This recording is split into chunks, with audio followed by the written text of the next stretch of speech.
Le testament a été parfaitement achevé.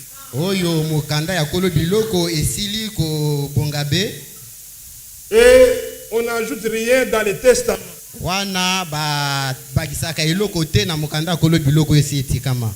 Et ces promesses pour nous sont oui et amen.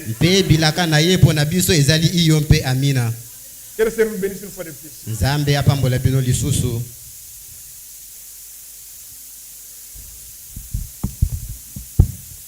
C'est vraiment la grâce que nous sommes reçus ce matin.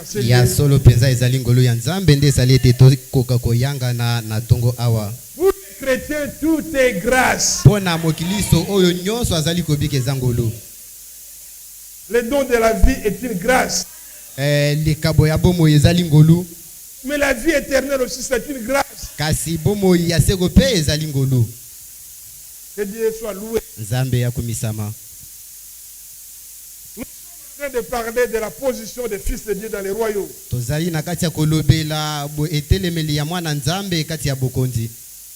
Vous savez, moi, j'avais lu Frère Branham. Quand il parle de l'Écriture, chapitre 14, il y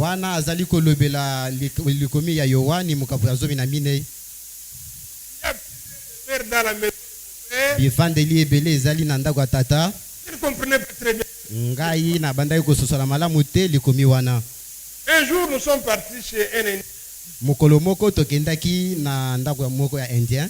Alors, là, il nous a dit, je ne peux pas me marier ici chez vous. Alors, un collègue qui est un frère lui a demandé, pourquoi pas ici? Il dit, mais chez vous, quand vous allez vous marier, vous prenez votre femme, vous allez ailleurs.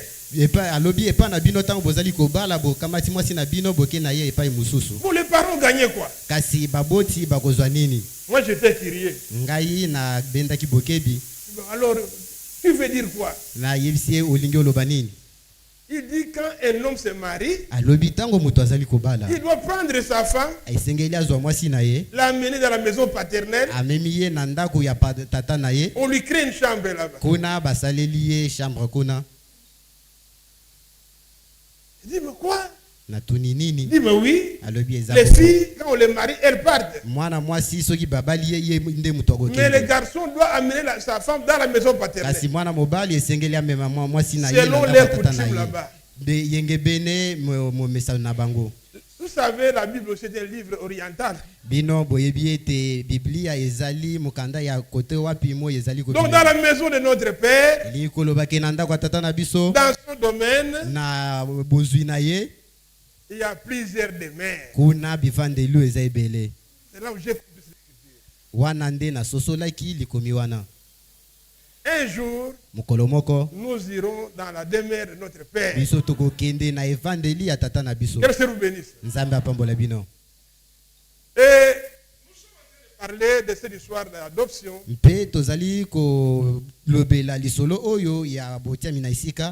Nous avons compris que entrer dans le royaume de Dieu, il faut naître. Il faut naître d'en haut.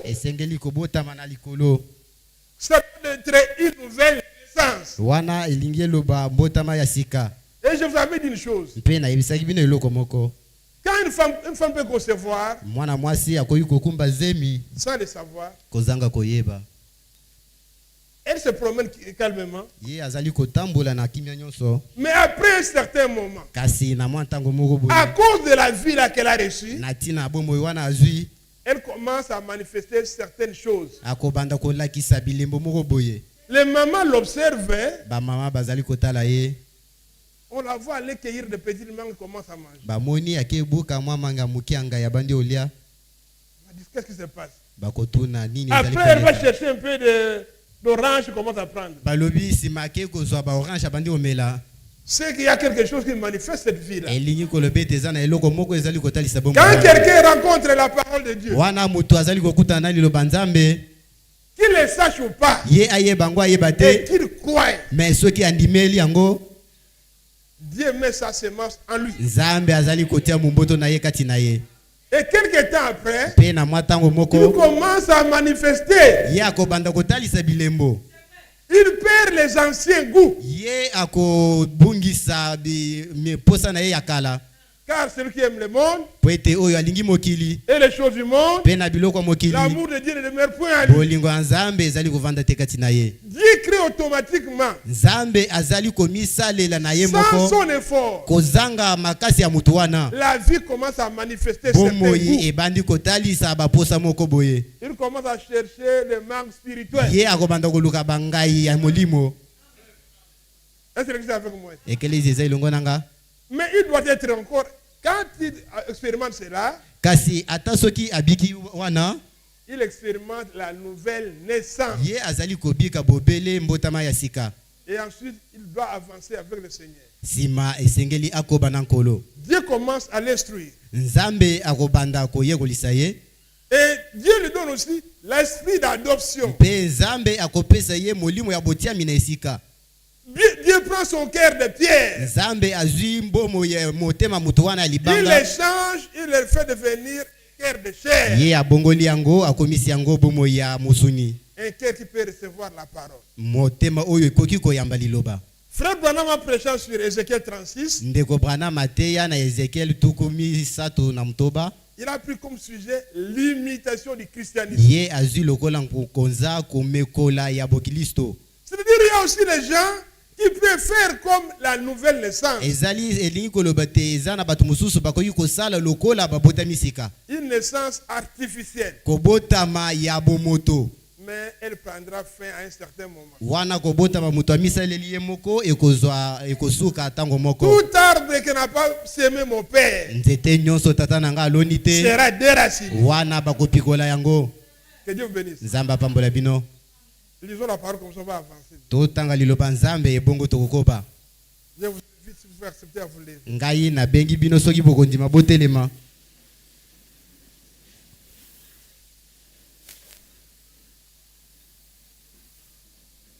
Prenons quelques écritures. Commençons dans le livre de Nombre. Nombre 33.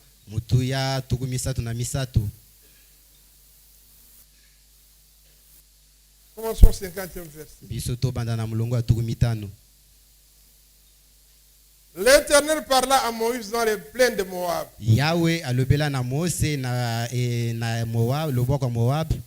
Près du Jourdain, vis-à-vis de Jéricho. Il dit, parle aux enfants d'Israël et dis-leur. Lorsque vous aurez passé le Jourdain et que vous serez entrés dans le pays de Canaan, vous chasserez devant vous tous les habitants du pays. Vous détruirez toutes les idoles de pierre. Vous détruirez toutes les images de métal fondu. Et vous détruirez tous leurs hauts lieux. Vous prendrez possession du pays et vous vous y établirez. Car je vous ai donné ce pays, le pays, pour qu'il soit votre propriété. Vous partagerez le pays par le sort.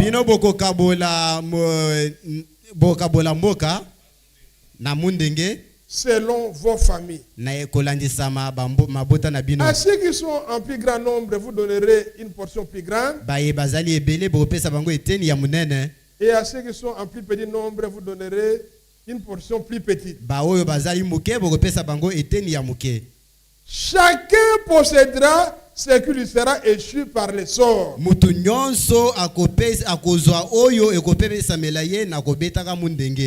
Vous le recevrez en propriété selon les tribus de vos pères. Mais si vous ne chassez pas devant vous les habitants du pays, si d'entre eux que vous laisserez seront comme des épines dans vos yeux,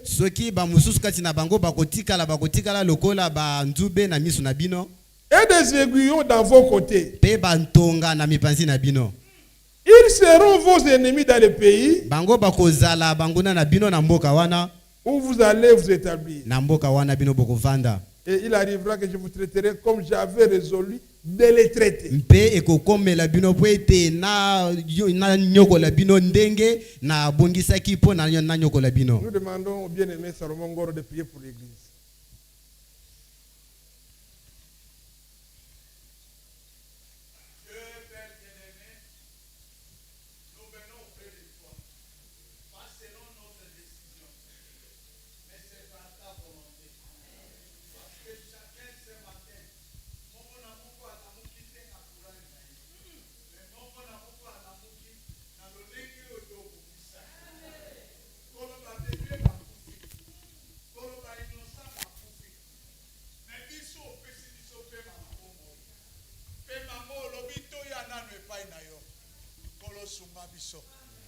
Yo moko moto bendi biso okokai koboma biso na ba accident ya ndenge na ndenge me obateli biso okomisi biso na oyo esika yo nde oyebi ntina nini omemi biso olobi wapi babale misato bakozalanga na kozala kati na bango kolo olobi wapi ebembe kozala bampongo bakosangana kuna ebembe liloba yango oyo totie na mesa tofongoli topanzi yango sika yo mobateli na biso yo motei na biso olakaki biso olobi na kotika bino bitikete na kotindela bino mosungi ya koteya bino biloko nyonso na oyo nga nalobi na bino lelo te tindela biso mosungi elaka ya Molimo Santo ekoka na tongo na lelo tata bibobolo ya pamba melikia na biso ezali epai ya Nzambe oyo akela bikelamu nyonso akela lola na se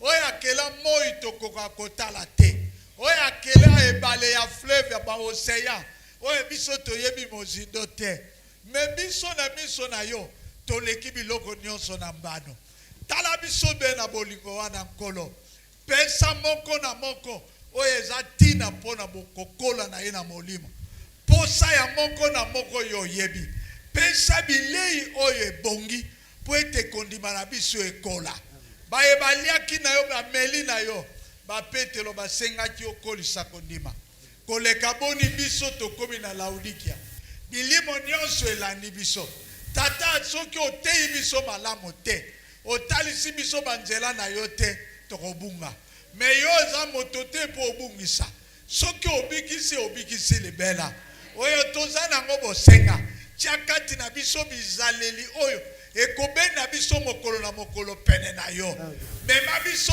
pene na yo nkolo zwa motei Bernard ayebi eloko te me atelemi na kombo na Yesu Kristo mema ye na mosanda esiko mema ezai simba bebo na ye lesa bampate na yo bongisa mwasi ya libala aselengwa azala prête pona konetolama nde wana elikia na biso liloba oyo yango nde ezali nyonso pona biso liloba oyo ekobondisa liloba oyo ekopetola liloba oyo ezolatisa biso po liloba soki evandi yo ye otie elembo Seigneur biso toselengwi pona kokende pambola bayebazana nzela pambola bayebazana kidiba fongola mayele ya moko na moko kati na biso benda bokebi na biso na nzela Molimo Santo ete biso nyo tozala bomoko bongo yo okonza kati na biso konza nkolo babeli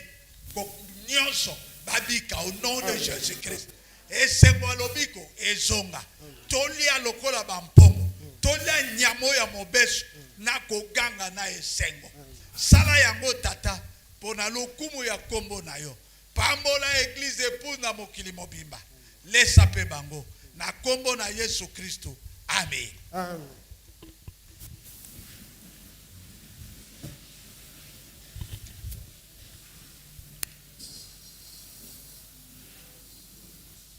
Quand nous revenons à la lecture que nous venons de faire ici, c'est le Seigneur qui donne les ordres à Moïse. Et Moïse les rapporte au peuple. Dieu situe même le pays de la promesse. Dieu dit quand vous aurez traversé le Jourdain, Zamba lobi wana bino bokokati sama ya Yordani. quand vous entrerez dans ce pays, Wana bokota na mboka wana. la première chose, Eloko ya yambo. il attire l'attention de l'église.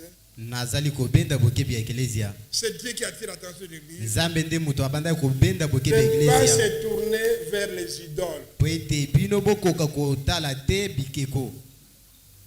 Est-ce que vous êtes avec moi ici? Mais vous allez remarquer, mes frères, Kasi bokomona bandeko na ngai. Dieu leur dit ensuite, Nzambe ayebisi bango pesima.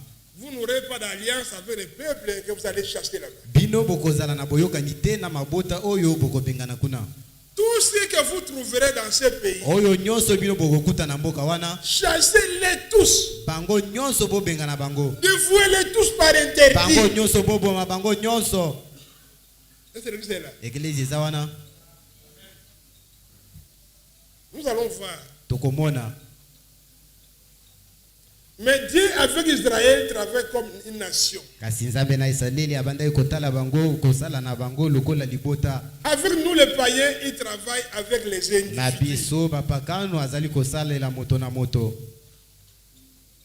Dieu leur dit, Nzambe ayebisi bango. si vous laissez les habitants de ce pays, Soki bino botiki bavandi ya mboka wana. vous les laissez, Bino soki botiki bango. ils seront comme les aiguillons dans vos yeux, Bango bakozala lokola batonga na miso na bino. comme des épines dans vos côtes. Lokola banzube na mipanzi na bino. Si Israël avait cru, Soki isalele andimaki. si Israël avait exécuté l'ordre du Seigneur, Soki isalele ye ayokaki molongo ya Nzambe. aujourd'hui on ne parlerait pas de ce qui se passe maintenant au Moyen-Orient. Lelo tokoyo kolobela te eyo ezali kotala kosalema kuna moyo ezobima. Est-ce que vous êtes là? Eklezia eza wana. Quand vous ouvrez, on a bombardé, Israël a bombardé. C'est parce qu'ils n'avaient pas obéi à cette instruction. Tango ozali kofongolo koyoka kuna babeti bom na Israël basali boye po ete bango batosaki na mobeko ya Nzambe te. Ils sont aujourd'hui pour eux comme des aiguillons dans les yeux. Bato wana lelo bazali lokola pona bango lokola banzube na mipanzi mpe bantonga na miso na bango. Mais à cause de ça, son amour infini, Kasi na tina ya bolingo na ye ezangi suka. à cause de sa prédestination vis-à-vis d'Israël, Na tina ya boyebi ya yambo pona Israele il prend soin d'Israël. ye azobatela Israele. Que Dieu vous bénisse. Nzambe apambola bino.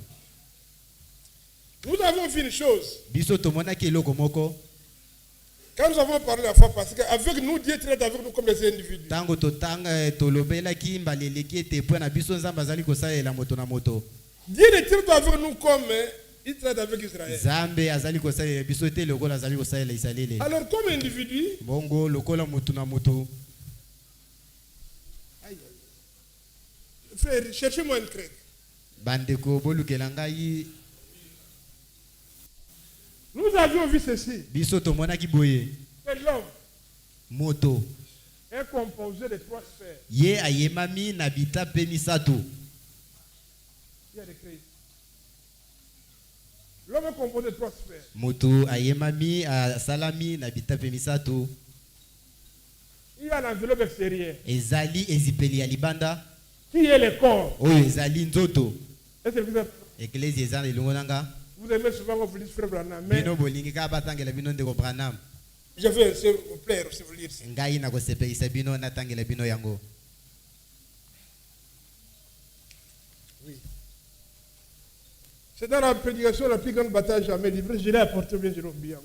Ezali na liteya oyo ezali etumba munene oyo etikale kobundama te. Oui. Au paragraphe 71. Tozali na nzela kotanga tokusambo na moko.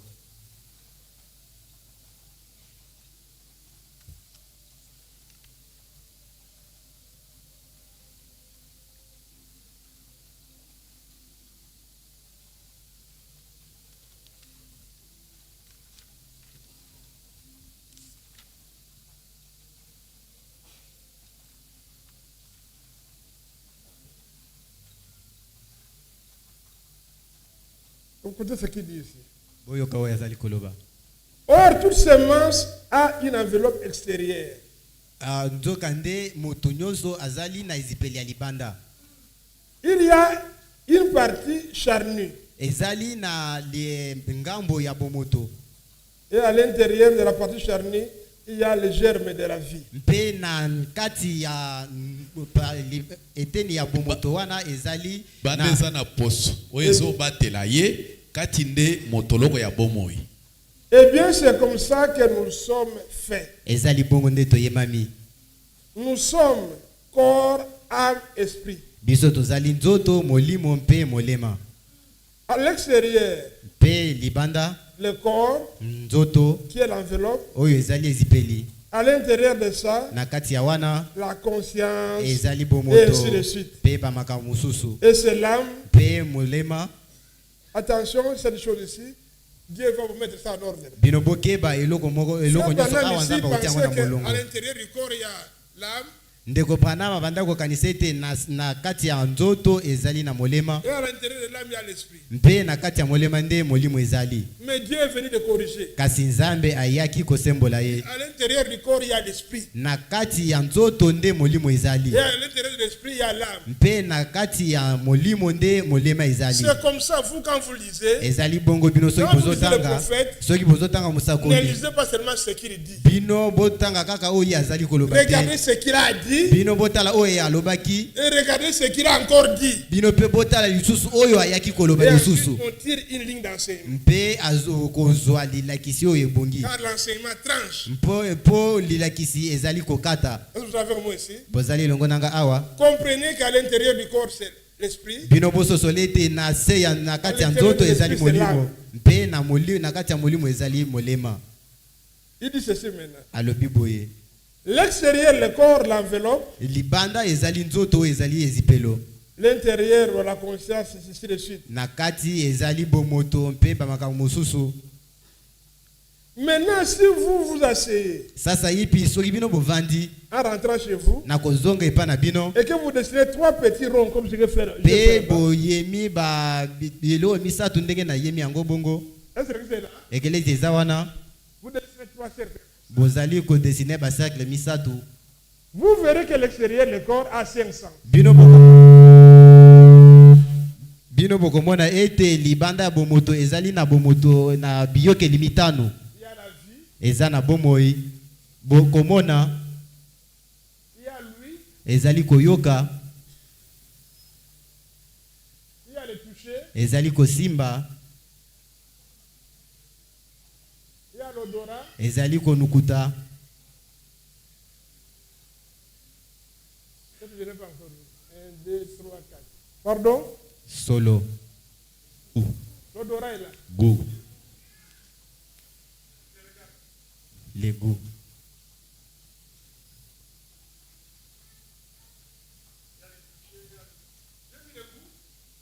Pas encore.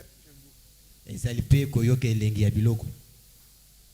5 sens du corps. Wana ezali biyoke limitano ya nzoto.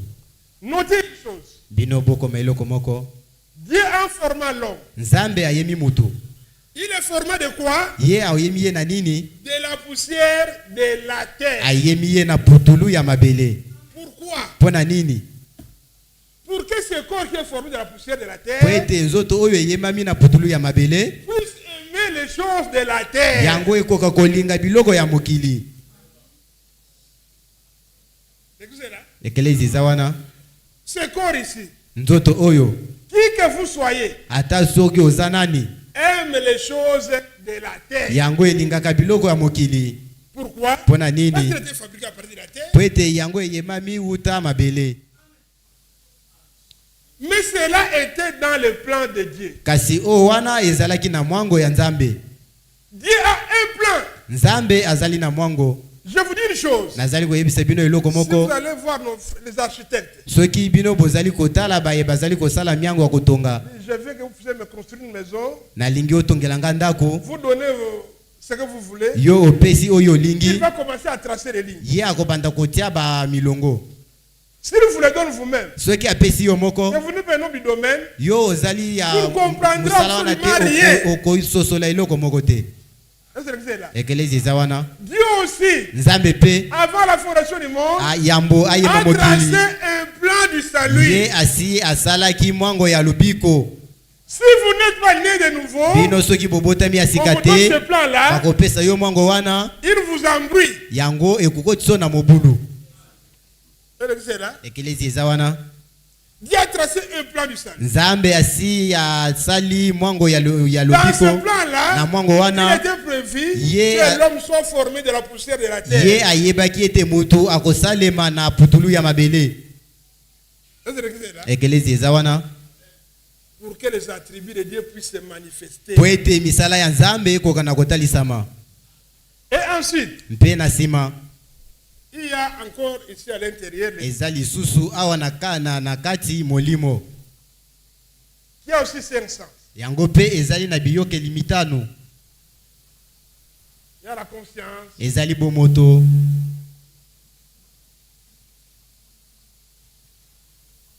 il y a la raison, ezali kokanisa.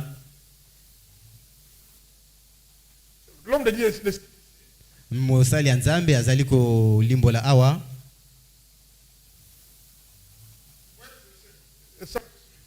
alobi ezali pe na biyokeli mitano. Il y a la conscience, il y a la mémoire, Ezali kokanga biloko,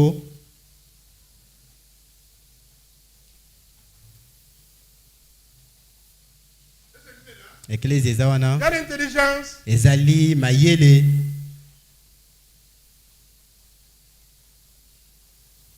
y a les passions. mpe ezali baposa.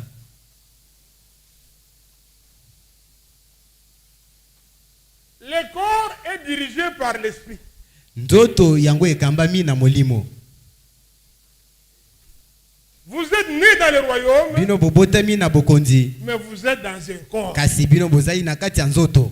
Le corps aime les choses de la terre. Nzoto elingi makambo ya mokili. Et tous ces 5 sens ici, Mpe babiyokeli mitano oyo nyonso la vie. wana C'est lukomona pourquoi David veut dire, wana Dawidi akoki Seigneur, koloba détourne mes yeux des choses vaines. alobi nkolo balosa bio elongi na ngai misu na ngai na biloko ya pamba. Excellent. Ekelezi eza wana Tous ces 5 sens biyokeli mitano oyo qui nous nyonso mettent en contact avec le monde, oyo ezali kokotisa biso na boyokani na ils mokili. ont un objectif, Bango yango nous ezali na amener ntina à faire les choses de la terre. komema biso na kosala makambo ya mokili. Et dans l'esprit, Mpe na molimo il y a le sens de l'esprit. wana ezali lisusu na biyokeli mitano ya molimo. La mémoire. Wana ezali ekaniselo. La mémoire vous dit, Ekaniselo ezali koloba Satan, personne ne peut le vaincre. Satana moto akoki kolonga ye te. Lui qui a fait tomber tous les hommes, Ye wana akoyisa bato nyonso. vous n'avez rien à faire. Yo oza na eloko moko te ya kosala. L'intelligence. Mpe mayele À cause de l'intelligence de l'homme, na tina ya mayele ya moto il ne peut pas connaître Dieu. ye akoki kososola koyeba nzambe te. Dieu dit, je n'ai pas de commencement. Nzambe alobi nazali na ebandeli Je te n'ai pas de fin. nga nazali pe na suka te. L'intelligence de l'homme est incapable d'entrer dans ce monde. Boyebi ya moto ezangi makoki ya kokota na mokili wana. Et nous remarquons aussi que les 5 sens de l'esprit Mpe tozali komona ete biyokeli nous mitano ya mettent en molimo contact avec le péché. yango ezali kokotisa biso na boyokani na masumu. Maintenant, dans l'âme, Kasi na kati ya molema là-bas, kuna c'est ou bien. ezali tote. Ou bien c'est la foi, To ezali kondima, ou bien c'est l'incrédulité. to ezali engenze. Jésus disait, Yesu abanda si koloba vous ne croyez pas ce que je suis, soki bino bondimi te onga nazali, vous mourrez dans votre péché. bino bokokufa na masumu na bino. Qu'est-ce que le péché? Lisumu eza C'est de nini? ne pas croire ce que Jésus est. Ezali kozanga kondima oyo Yesu azali. Il est le même hier, Ye aujourd'hui, azali lolenge éternellement. moko lobi loleki lelo kino seko na seko. Celui qui croit en moi, comme le disent les Oyo Écritures, akondimela ngai lokola makomi ezali koloba. les sources d'eau vive couleront de son sein. Miluke ya mai ya bomoi ekotiola na bomoi na ye. Alors si vous croyez en lui, Wana soki bondimeli ye, si vous croyez, soki bondimi l'âme ici, na mosuke awa na mulema, la foi, wana ezali kondima. si ce n'est pas la foi, Soki oza na kondima te, c'est l'incrédulité. oza na enkenze. Et l'incrédulité, c'est ça le péché. Mpe enkenze yango wana nde lisumu. Mais cela veut dire quoi tout ça? Kasi wana elingi koloba nini makambo nyonso? Le corps de l'homme, nzoto ya moto les 5 sens biyokeli mitano sont dominés par le cerveau. yango badondi yango epa ya cerveau. Bongo. Voyez-vous à cela? Bongo bondimi yango Mais pour sentir le goût, il faut que le cerveau dise que ce que vous avez mangé celui-ci. po oyo kelengi ya biloko esengeli bongo yebiso ke oyo meli olie ezali sukali. Même si on vous apporte le Congo Boulou, les yeux sont fermés. Ata so bamemeli yo kongo bololo miso akokanga. La bouche ne soit là, le cerveau lui dit c'est la mer. Monoko ekozwa wana bongo elobi ete ezali ya bololo. Est-ce que vous êtes là? Ekelezi eza wana. Le corps est dominé par le cerveau. Nzoto edondwami na bongo. Et le cerveau est où? Po bongo ezali wapi? Dans la tête. Ezali na moto. Vous êtes avec moi? Bozali elongo nanga. Et dans le cerveau, Mpe na bongo Frère Branham était tombé malade. ndeko Branham akoyaka maladi moko On l'a amené à l'hôpital. bamemi ye na hôpital. On lui a fait un examen qu'on appelle l'encéphalogramme. Bango basali ye examen oyo babengi encéphalogramme. On fait ça ici au CNPP. Wana bazali kosala yango na CNPP ya bato ya mitu. Alors qu'on a fait cet examen-là, Basali examen wana les médecins s'étonnaient. mo baminganga bakamwe Quel est ce genre d'homme? alobi oyo lolenge ya mutu kani boye. Il se posait des questions, il n'avait jamais connu ce phénomène. Bango babandaki komituna mutuna batikala koyoka likambo wana te. Mpona nini? Parce qu'en dessous du cerveau, Parce que na se ya bongo il y a un espace. ezali na esika ya pamba ezali wana. Cet espace-là, Polele wana les hommes de science appellent ça la subconscience. bato ya boyebi bazali koyeba yango ke ezali bomoto. C'est dans ce monde-là où les gens font des rêves. Ezali place esika wana nde bato bazali kolota. Est-ce que vous êtes là? Ekelezi eza wana. C'est là-bas dans la subconscience. Wana na bomoto wana. Pendant que vous avez travaillé la journée, Wana bosali mosali ya dormir. journée mobimba olali. vous voyez en train de courir, Yo ozali komitala na kati ya Manger quelque kokima. part. Po uswa ozali kotambola esika Vous moko boye. réveillez. Bino bota olamuki ce n'était qu'un songe. ezali ka na ndoto. Est-ce que vous êtes là? Ekelezi eza wana. C'est là-bas dans la subconscience. Eza wana na bomoto kuna. Et maintenant, Mpe sasa yipi? Dieu voulant racheter l'homme, Nzambe alingaki asikola moto. la guerre devait se déclarer. Wana bitumba esengelaki esalema. La plus grande bataille jamais Wana livrée etumba munene otikali kobundama te entre Dieu et Satan. kati ya Nzambe na Satana. On devait choisir les lieux de la... Balingaki bapona esika moko ya bitumba. Satan dit, moi c'est la tête. Satana alobi nga eza nde moto. Je suis dans le cerveau. Nga nazali na bongo. Je ne ferai pas plus vite. Nga na komona kuyo koya Dieu dit, moi kuna. c'est dans le cœur. Yesu alobi nga eza na kati ya motema. Mais nous allons nous battre où? Mais sasa yipi tokobunda wapi? Les lieux de bataille, Esika ya c'est dans bitumba. la pensée. Ezali na mabanzo. Est-ce que vous avez avec moi ici? Bozali elongo nanga awa. La pensée dans le matériel comme ça, Mabanzo na motoka boye. ça se traduit par cette circonstance. Yango ekosalema na subconscience wana. Quand la parole sort, Wana liloba ebimi. que l'homme croit, Moto adimi. la parole vient ici dans la subconscience. Liloba ezali koya na bomoto wana ezali wana. La parole s'appelle. Liloba evandi wana. Quand Satan arrive Wana Satana komi. pour la bataille là-bas, Wana bitumba ebandi. il dit Ngondo, Alobi ngondo. tu dois demander à l'église de t'acheter 20 costumes. Yo esengeli osenga na ekelezia eba sombelo kazaka zomi na Il mibale. ne faut pas les autres pasteurs. Yo monite bateli Je mususu. te donne un exemple. Bango nde baza Je te donne un exemple. nazopesaka ndakisa. Est-ce que vous êtes là? Ekelezia eza wana. Attention. Bino Tu as bokeba. beaucoup souffert pour cette église. Yo onyokwami mingi mpona ekelezia oyo. On peut t'apporter 30 costumes. Esengeli bamemela yo kazaka tuku misato. Satan vient avec sa pensée. Wana Satana ye na mabanzo na ye wana. Il dépose ici. Azoti yango kuna na bomoto. Vous êtes avec moi? Bozali elongo nanga. Et celui-ci Mpe wana donne l'ordre au cerveau. azali kopesa mitindo na bongo. Et le cerveau Mpe bongo dit à la bouche, parle. alobi na monoko yo loba. Mais malheureusement, Kasi pasi mawa pour les élus, pona baponami. quand Satan vient de poser ici, Wana Satana ye kotia yango wana. Dieu réagit. Nzambe azoya na lombango kosunga. Sans ton effort, Kozanga makasi na yo. il chasse cette pensée. Ye aye abengani C'est mabanzo pourquoi wana. vous priez. Wana tina wana C'est bozali pour le Seigneur kobondela. nous a enseigné. Yango wana ikolo ayalakisi biso. Quand vous prierez, Wana bino bokobondela. Dites. Boloba. délivre-nous du malin. Yo kangola biso na moto amayele mabe. C'est là que je vous ai donné l'exemple. Wana nde napesi bino ndakisa. Les catcheurs qui n'ont pas Christ, hein, Wana bakatier bazali na Kristo te. quand ils vont se battre, Wana bango bakobunda. l'autre lui dit, Mususu akoloba. Enlève tes habits. Yo longola bilamba na yo. Lui aussi enlève. Yepe alongoli. On les ridiculise. Bango bazali ko tchola Puisque ye. quand la circonstance dicte, le corps exécute. Kino bomoto ekoloba ete nzoto esala yango. Écoutez bien, soyez avec moi ici. Boyo kegelesi ya bozali longo nanga awa. C'est quand nous étions même jeunes aussi. Tango tozalaki ba bilenge biso pe. Vous dormez, Yo lali. vous faites des rêves. Yo sali Vous êtes en ndoto. train de jouer au football. Ozali na kati ya kobeta Après, c'est là, ndembo. vous sentez le besoin. Embaga mususu oyoki posa. Yakosuba. Pendant que les 500 sont KO. Wana ba biyokeli nyonso mitano ezali ya kolemba. Alors, la circonstance donne l'ordre au cerveau. Wana bongoto epesi nzela na bongo.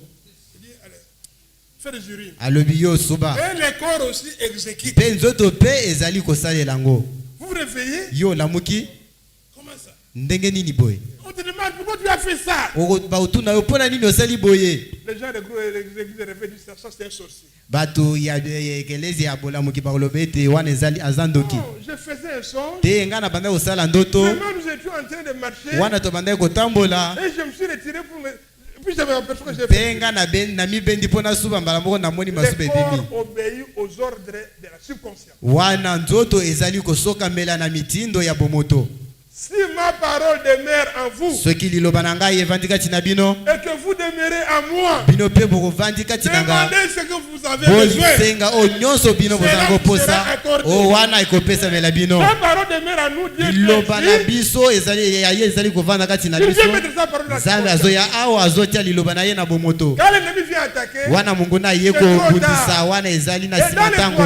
Wana mondimi. Dieu met ici Ye akoenzamba kotia wana. les filtres. Akotia wana kiyungulu. On a péché un message. Ndeko pana mateya lite Les ya moko. filtres d'un homme qui réfléchit. Kiyungulu ya mutu oyo azali kobanza. Ça fait son travail automatiquement. Wana ezali komisalela yango moko musala na yango. Que Dieu vous bénisse. Nzambe apambola bino. Mais maintenant, Kasi sasa ipi? celui qui est né de nouveau, Wana oyo abotami sika. en qui Dieu a placé le filtre, Na kati ya nani Nzambe atie kiyungulu le wana? filtre n'accepte que la vraie parole de Dieu. Kiyungulu wana ezali kondima bobele liloba ya solo ya Nzambe. Mais si vous n'avez pas les filtres, Kasi yo soki oza na kiyungulu wana te, vous êtes venu, yo oye, vous êtes né d'une naissance artificielle yo obotami na mbotama ya bomoto. et le filtre n'est pas placé. Mpe kiyungulu wana etiami bisika Quand la wana te. fausseté arrive, Wana lokuta ekoya, personne ne peut vous délivrer. mutu moko te aza wana po akangola yo. Mais c'est un frère avec qui nous avons cru. Kasi olobi aza ndeko oyo tondimelaki na ye. Maintenant, il est en train d'adorer Branham. Kasi ye azongi abandi kokumbamela Pour nous, Branham. Branham est notre Mpo frère. na biso ndeko Branham aza ndeko na biso. Et l'église est ici avec moi. Ekelezi eza elongo nanga awa. Je sais que nous avons parfois des visiteurs. Ngai na ndimi ete mbala mususu toza na bapaya. Voilà ce que Dieu fait avec les individus. Tala oyo Nzambe azali kosala na moto na moto. Il vous taille. Ye azali koyema yo. Quand la parole fait sort, Wana liloba solo ebimi. chaque parole veut qu'il sort. Liloba nyonso ya solo ezali kobima. Quand l'homme accepte dans son cœur, Wana mutu andimi yango na motema na ye. il la met dans son intérieur. Ye alobi iyo na kati ya motema na ye. La main sort là-bas. Alobi amen ezoli obima kuna. Il va juste dans le cerveau Ye ekei mbala moko na bongo. qui fait une place là-bas. Yango ezwi esika wana. La main chasse le goût. Amen ezali kolongola baposa ya kosala eloko nyonso. Est-ce que vous l'avez avec moi? Bozali elongo na Quand la ngawa. Bible dit, Wana Biblia elobi. fils de Dieu ne peut pas diffamer. Alobi bana Nzambe bakoki kotuka te. Vous savez la diffamation c'est quoi? Bino boyebi kotuka eza nini? C'est dire quelque chose sur quelqu'un. Oko eza koloba eloko moko likolo ya ndeko na yo. La chose peut être vraie, Eloko ekoki kozala ya solo. mais tu le rapportes. Kasi yo omemi yango. Dieu écrit là-bas, Nzambe alobi wana. tu ne diffameras pas. Yo okolobela mabe ya ndeko te okotuka ndeko na yo te. C'est ça l'attitude des fils de Dieu. Wana nde ezaleli ya mwana Nzambe. Même cela est vrai. Ata soki yango ezali ya solo. Nous, notre bouche doit proclamer les oracles de Dieu. Biso munoko na biso ezali esengeli eloba bikamwisi ya Nzambe. La Bible dit certaines choses, Paul dit, que cela ne soit même pas nommé parmi vous. Bible lobi makambu mususu polo lobi ke ba bigloko wana etanga mataso ko mokete katina bino. Et quand l'homme dit amen, Wana muto alobi amen, Dieu envoie ça dans le cerveau. Là. Nzambe atindi yango na bongo. Et le cerveau Pe bongo dit au corps, ezo yebisa nzoto. n'essaie pas d'ouvrir ta bouche pour parler du mal de ton frère. Yo komeka soko mokete ko fongola munoko na yo pona kolobela mabe ande ko na Ça yo. devient sa vie et sa nature. Wana ekomi bomo ina ye mpe lolenge na ye. La nouvelle naissance apporte une nouvelle vie. Mbotama ya sika ezali ko ya ezali ko mema bomo ya sika. Ça fonctionne comme une montre fonctionne. Yango ezali ko sala lokola montre ezali ko sala. Il y a beaucoup d'engrenages. Kuna ezali na bama bende bele bele Mais za chaque kuna. engrenage a sa fonction. Kasi libende na libende nyonso ezali na musala na yango. Si un engrenage n'est pas à bon état, toute l'air est gâché. Soki libende moko ezali na lolenge malamu te ngonga yango pe ekopesa mela malamu te. De la même façon, Ezali lolenge moko. Dieu qui a créé le ciel et la Nzambe terre, oya ye akeli lola mpe na il a mabele. disposé les étoiles dans un ordre parfait. Ye asi atie minzoto na molongo eyebongi be. Dieu dit dans Genèse 1, Nzambe alobi na mukande bandeli ces yambo. étoiles vont déterminer les temps, les saisons, les jours et les années. Alobi yo yeba ndenge nini ya kokabolaka. Les étoiles, les étoiles, les étoiles. Minzoto eyebi kokabola ba mikolo ba sanza. Ekosunga bino boye ba sanza bambula ti mikolo.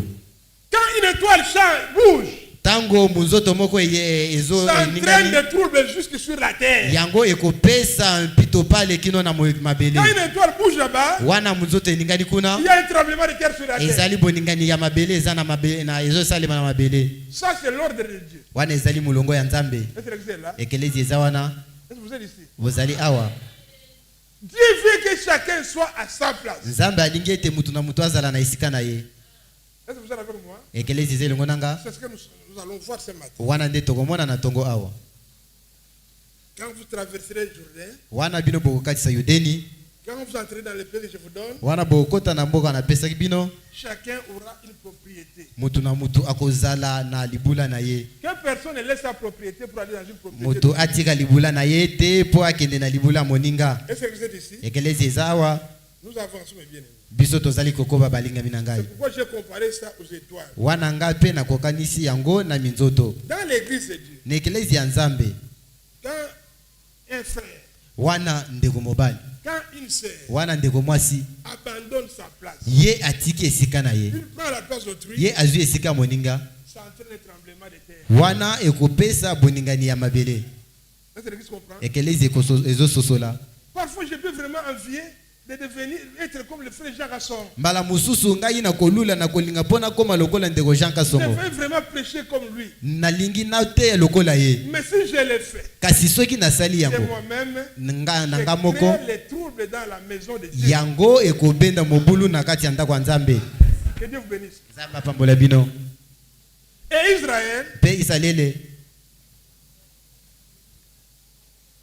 devait entrer dans la terre promise esengelaki akota na mabele ya ilaka sous la conduite de Josué. na bokambami ya Yosua. Mais voyez, Dieu leur dit la terre promise c'est au-delà du Jourdain. Kasi botala Nzambe azali kolobe te mabele ya elaka ezali na ngambo ya Yudeni. Mais il n'était pas encore arrivé au Jourdain. Kasi bango nanu bakomaki ata na Yudeni te.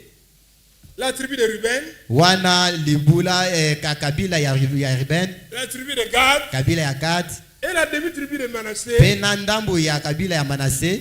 ils virent de beaux pâturages. Bango bamonaki bisobe ya kitoko. Ils étaient des éleveurs. Bango bazalaki baboko libibwele. Ils sont partis voir Moïse. Bango bake kotala Mose.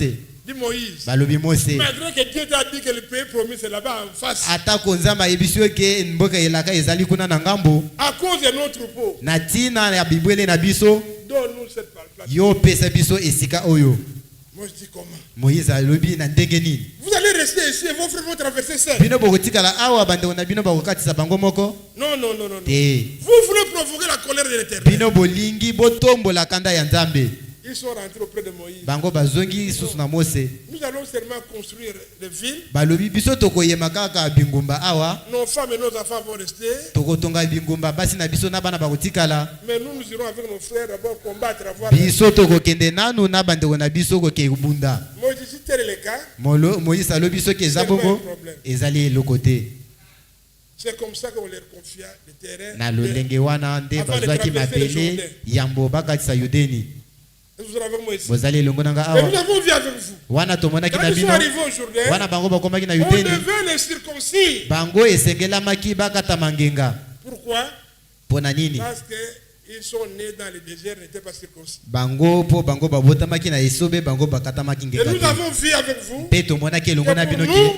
Pona biso, nous des nations, biso bato la bikolo. circoncision qu'on faisait là-bas dans la chair, Bokata mingenga o bango bavanda kosala kuna na que Dieu avait nzoto. donné comme signe à Abraham, O nzamba apesaki lokolo elemo na balayama. pour nous, c'est le baptême du Saint. Pona biso ezali libatisi ya molimo santu.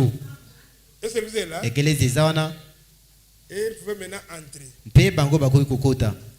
Mais maintenant, quand ils sont entrés, Sasa ipi tango bango bakotaki. nous faut lire avec vous, mes bien-aimés. Bino totangaki na bino bandeko. Le temps avance trop vite. Tango ezali kokende na lombango makasi. Lisons Nombre chapitre 36, verset 9. Mutuya mukapo ya tumisatu na mutoba mulongo ya libwa. Aucun héritage ne passera d'une tribu à une autre tribu. Libula moko te ekokatisa na na kabila moko na ke na kabila mususu. Mais les tribus des enfants d'Israël s'attacheront chacune à son héritage. Kasi kabila nyonso ya bana Israele ekokangama moko na moko na libwa. Quand vous entrerez là-bas, ce qui revient en telle tribu, donc la portion de terre qui revient en telle tribu, Mabele o eza libula oyo ne peut pas revenir à une autre tribu. oya kabila wana ekoki kozala ya kabila mususu te. Là, ils sont déjà baptisés du Saint-Esprit. Wana bango basi babatisami na molimo Chacun santu. devait garder sa propriété. Mutu na mutu atinga asengeli abatela bo kabila libula na ye. Est-ce que vous êtes là? Ekelezi eza wana. Allons maintenant, avançons. Tokoba. Allons dans le livre de Josué. Tokende na buku ya Yosua. Josué, chapitre 13. Yosua mukapo ya zomi na misatu. Josué était, verset 1er, était avancé en âge. Molongo ya yambo Yosua azalaki na akomaki daja na mbule ebele. Il était vieux, avancé en âge. L'Éternel lui dit, Ye akomaki mobange na mbule ebele yawe ayebisaki ye. tu es devenu vieux, avancé en âge. Yo si okomi mobange mpe mbula na yo epusani. Et le pays qui te reste à soumettre est très grand. Mpe mboka oyo esengeli ozala na yango eza munene. Et Dieu maintenant lui donne la délimitation du territoire. Nzambe apesi ye po akabola ba bituka. Est-ce que vous êtes avec moi ici? Ekelezi eza elongo nanga awa. Et vous pouvez commencer à lire à partir de Josué chapitre 13. Bokoki kotanga na Yosua mukapo ya zomi na misatu. Comment on leur a réparti le territoire? Ndenge nini bakaboleli bango bituka. On répartit selon chaque tribu. Babanda kopesa kolandisa makabila mutu na mutu. Ndenge loko libula ezwami. Cela représente quoi pour nous? Wana ezali kotalisa nini pona biso? Après avoir traversé le Jourdain, Na sima ya kokatisa maya Yudeni. après avoir connu la circoncision du cœur, Sima ya kokatisa mangenga motema. vous ne pouvez plus rester sans travail. Bino bokoki kotikala te kozanga musala. Quand vous naissez dans le royaume, Wana bobotami na bokonzi.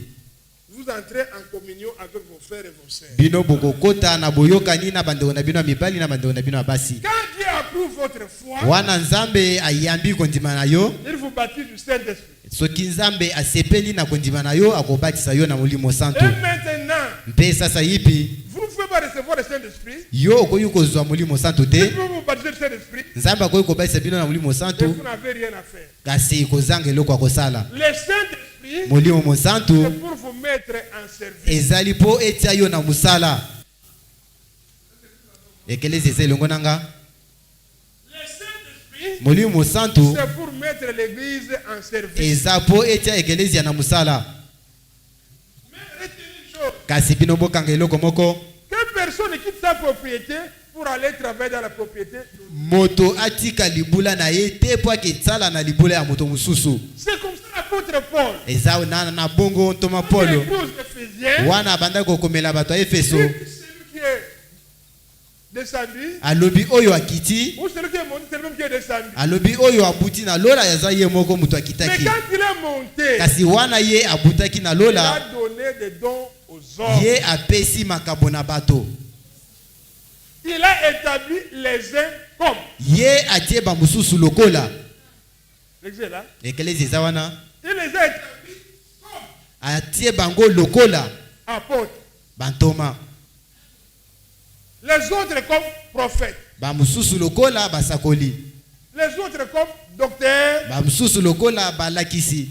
Les autres comme pasteurs et évangélistes. Ba mususu lokola babateli mpe bapalangisi sango. C'est l'exé là. Ekelezi ze longo nanga.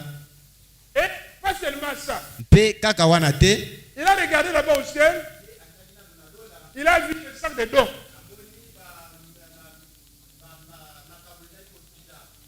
Les dons. Allez, la parole de connaissance. Liloba ya boyebi. À l'autre, le don de la sagesse. Na mususu likabo ya bwanya. À l'autre, le discernement des esprits. Na mususu likabo ya kososola milimo. À l'autre, le parler à l'âme. Na mususu koloba na la la ba. À l'autre, le don de la foi. Na mususu likabo ya kondima. Vous pouvez voir cela. Bondimi na kati yango. Likabo ezape likabo. Kondima ezape likabo. Et il a donné des dons. Pe apesi makabo. Maintenant, Sasa ipi chacun doit être dans son territoire. mutu na mutu elingi yazala na Pourquoi tuka na ye. pas Pona nini makabo oyo ezali komonisa mate à cause des Akan. na tina ya ba Akan. Akan. Akan. Akan. Akan Akan a convoité les lingots d'or. ye alulaki lengo ya olo Les lingots d'or appartenaient à qui? wana ezalaki ya nani? À Babylone. Ezalaki ya bato ya Babilona. Akan Akan a convoité ye aluli les manteaux de Shinéar. aluli elamba ya Shinear. Il a convoité l'argent. Ye aluli mbongo. Il a pris ça. Ye azui Il est yango venu dans sa chambre. Il a caché ça. akei na ndako na ye akundi yango. Et la mort est entrée dans l'état. Wana kufa ekotaki na mulako. Et c'est l'église avec moi. Ekelezi eze elongo C'est nanga comme ça. eza na bongo Par la suite d'un individu, na mutu moko na nzela il mutu a moko entré la mort en Israël. kufa ekotaki na Israeli. Aujourd'hui encore, Lelo cela lisusu se fait. eza wana ezali kosalema. Encore pourquoi? Pona nini lisusu Parce que les gens po ete bato ont fabriqué la nouvelle naissance. bango bamisaleli mbotama ya sika. Une naissance artificielle. Kobotama ya bomoto. Les gens Bato ont occupé des propriétés qui n'étaient pas les leurs. bango bakezwa biloko oyo eza ya bango te. Alléluia. Il a donné les uns comme apôtres. Ye apesi ba mususu lokola batoma. Qu'est-ce qu'un apôtre? Toma azanani. Je vais vous définir ça d'une façon plus simple. Ngai nazali kotalisa bino na lolenge ya pete. Un apôtre signifie un envoyé. Toma elingi kolimbola motindami. C'est pourquoi Paul faut écrire dans Romains. Natina wana Apolo akoki kokomela bato aloma. Comment les gens croiront-ils Lolenge nini bato bakondima? si on ne leur prêche pas? Soki bango batei bango te. Comment y aurait-il des prédicateurs Ndenge nini batei bakozala? s'ils ne sont pas envoyés? Soki bango batindami te. C'est là. Ekelezi eza wana Mais écoutez, kasi boyoka. quand Paul écrit aux Corinthiens, Wana Polo azali kokomela bato ya Kolinto. dans Corinthiens 12, Na Kolinto ya yambo ya zomi na mibale alobi il kuna. y a établi une cite que 3 ministères. Alobi nzambe atie awakaka misala misatu. Il cite 3 ministères. Atangi balotomo misatu. Dieu est établi dans l'église. Alobi nzambe atie na eklezia na ye. Maintenant, cette notion arrive. Premièrement, des apôtres. Wana nde lelakisi wana eye na yambo nano bantoma. Le ministère le plus élevé, Lotomo oyo etombami makasi c'est le ministère d'apôtre. ezali lotomo ya Toma. Qu'est-ce qu'un apôtre? Toma azanani.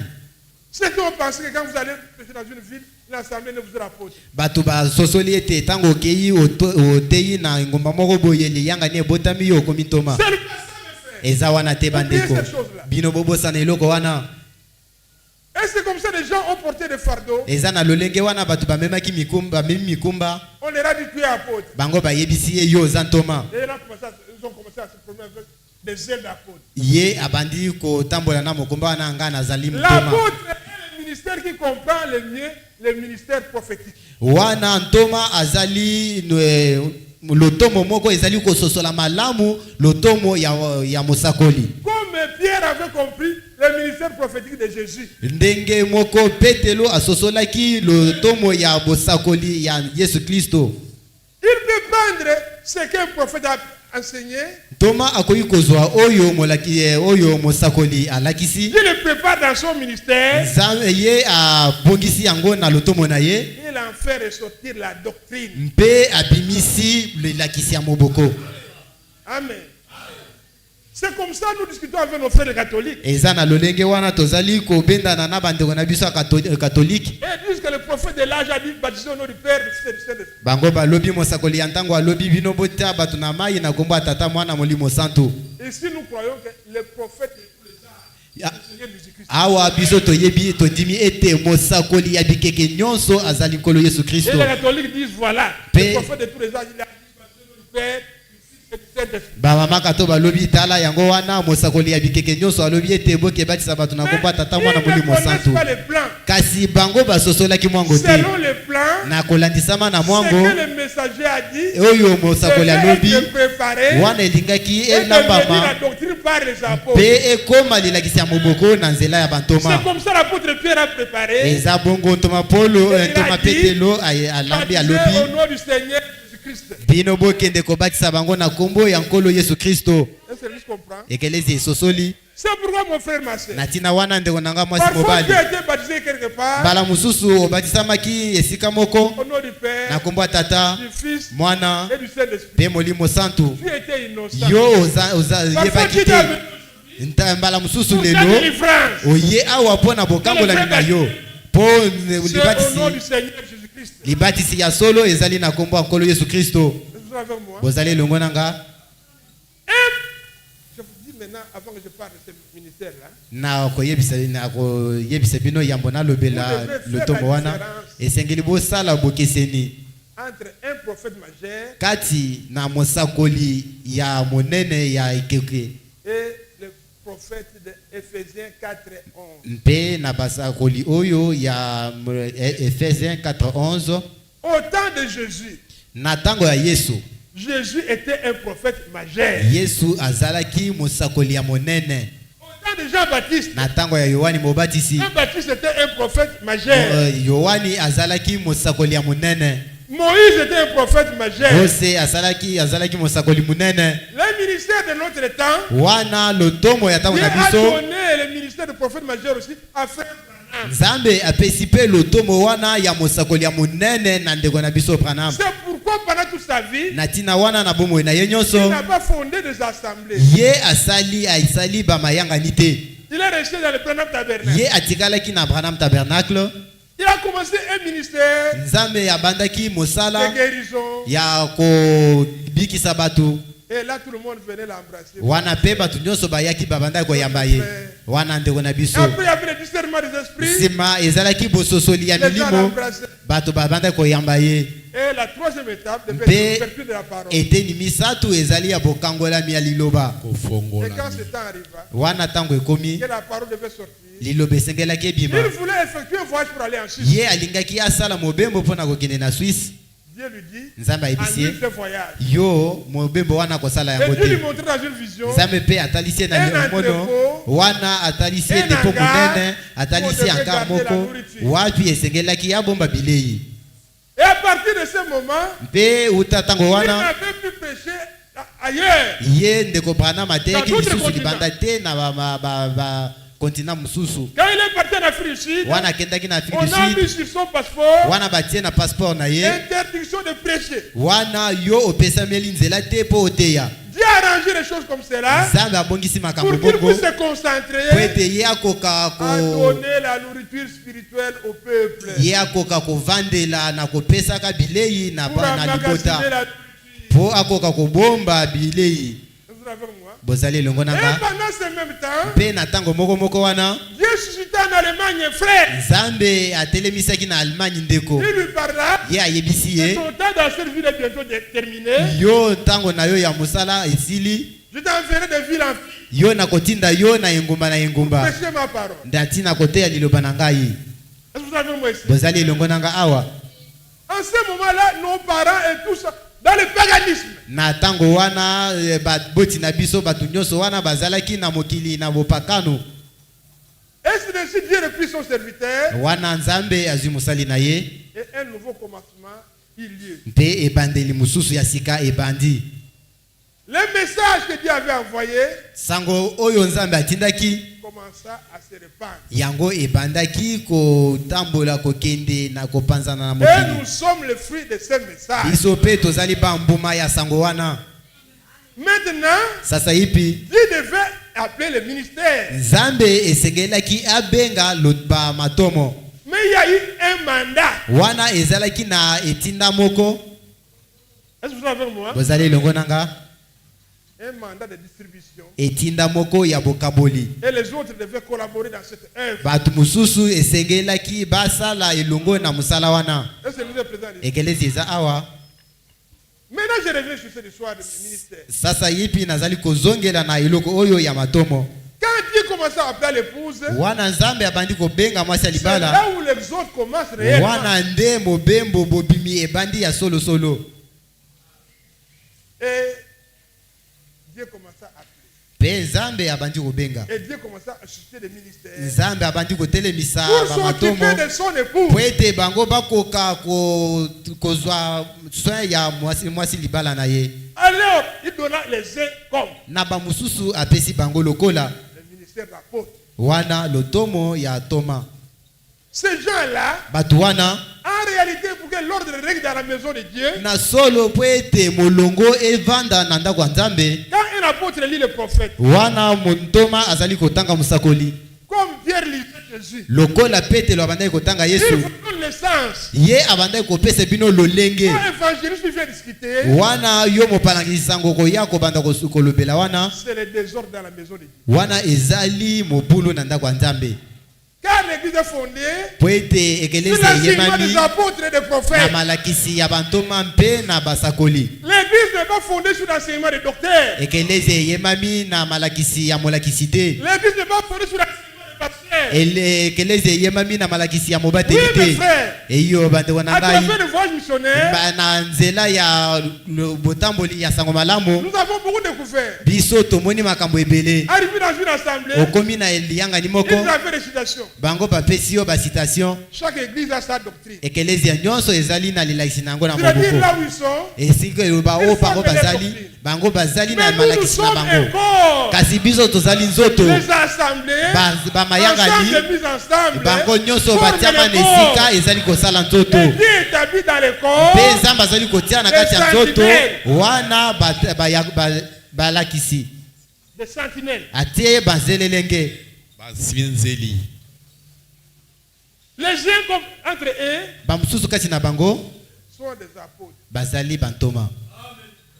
Dieu leur donne la capacité de comprendre le ministère prophétique plus que les autres. Nzambe azali kopesa bango makoki ya kososola musala ya bosakoli ya mosakoli koleka bato mususu. Pourquoi? Pona nini? Le prophète reçoit la parole. Mpe poete mosakoli azali koyamba liloba. La parole vient à qui? Liloba eyaka na nani? L'église d'ici. Ekelezi eza awa. Si je posais cette question, la parole vient à qui? Soki natuni mutuna wana awa liloba eyaka na La nani? réponse est au prophète. Eyano ezali na mosakoli. On peut dire amen à ça? Tokoki koloba mena na Je wana. pose une deuxième question. Nazotuna tuna mibale. Est-elle au prophète? La lolenge nini liloba ezali koya na mosakoli? Je réponds, Nazali koyanola. elle vient non classée. Ezali koya yango etiami na molongo te. Est-ce que l'église est là? Ekelezi eza wana. Pourquoi? Pona nini? C'est pour que les autres puissent avoir du travail à faire. Poete bamususu bakokozwa musala ya kosala. Si moi je commence à répéter frère Branham, Soki nga na bandi kobandela ndeko Branham, je serai seulement un artificiel. nga na kozala kaka moto ya pamba ya likolo likolo. Il faut que quelqu'un entre là-bas, Esengeli mutu mususu akota wana. il sort avec ce qu'il est, Ye abima na oyo yazali. avec ce que Dieu lui a donné. Na oyo nzambe apesi ye. Quand il donne, Wana pesi le peuple dit oui, oui, oui. bato bakoloba C'est le iyo message. wana eza sango. Est-ce que vous avez compris moi ici? Bozali elongo nanga awa. Quand docteur y entre, wana molakisi akoti ye amoni eloko moko boye ya il kolakisa peut prendre ce qu'il voit là-bas. akoki kozwa oyo amoni dans kuna la Bible. mpe atamboli nango na kati ya De la biblia Genèse à l'Apocalypse. kobanda genesi na apocalypse Vous allez avec moi. bozali elongo nanga Dans la maison de Dieu, na kati ya ndako ya tout nzambe ouvrier est spécial. mosali nyonso azali ya bokeseni Vous allez avec moi ici. bozali elongo nanga awa Les apôtres. bantoma Paul écrivait chez les Corinthiens, polo akomaki na bakolinto là où il n'était pas connu. ngai namemi kristo bisika wapi kristo ayebanaki Alors les te gens ont pris ça, ont commencé à courir. wana bato bazwi yango babandi kokima Que Dieu soit loué pour cela. nzambe akumisama mpo na yango Ensuite, les prophètes. na nsima basakoli Les prophètes là d'Éphésiens 4. wana basakoli wana ezali basakoli ba efeso ya minei Ce sont les gens qui enseignent la parole prophétique. wana baza bato oyo bazali kolakisa liloba ya lisakoli Quand il entre dans la parole prophétique, wana bango bakoti na liloba il est à lisakoli l'aise. ye azali azopema kuna azose sentir bien Est-ce que vous avez moi ici? bozali elongo nanga Il awa peut entrer, ye akoki kokota wana il se promène, mpe azali kotambola kuna ye abimi mpe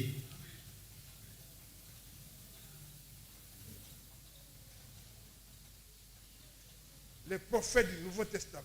wana basakoli ya boyokani ya sika Sous l'inspiration du Saint-Esprit, na kopemama ya molimo santu il y entre. wana soki okoti kuna Il prend le message du temps de la fin. yo ozwi Il sango voit ya la ntango ya parole suka prophétique clairement. yo okomona liloba ya lisakoli na polele Et quand il expose, il n'y a pas de confusion. wana ntango yo okopesa bato mobulu ekozala te Ça, c'est l'église là. ekelesi eza wana Il y a les docteurs. wana ezali na balakisi Vous aimez qu'on vous dise frère Branham. bolingi natangela bino ndeko branham Écoutez comment Branham. boyoka nde nini branham azoloba Dans versement puis jugement. kokebisama nsima mpe esambiselo Je veux dire quelque chose. wana na kotanga eloko moko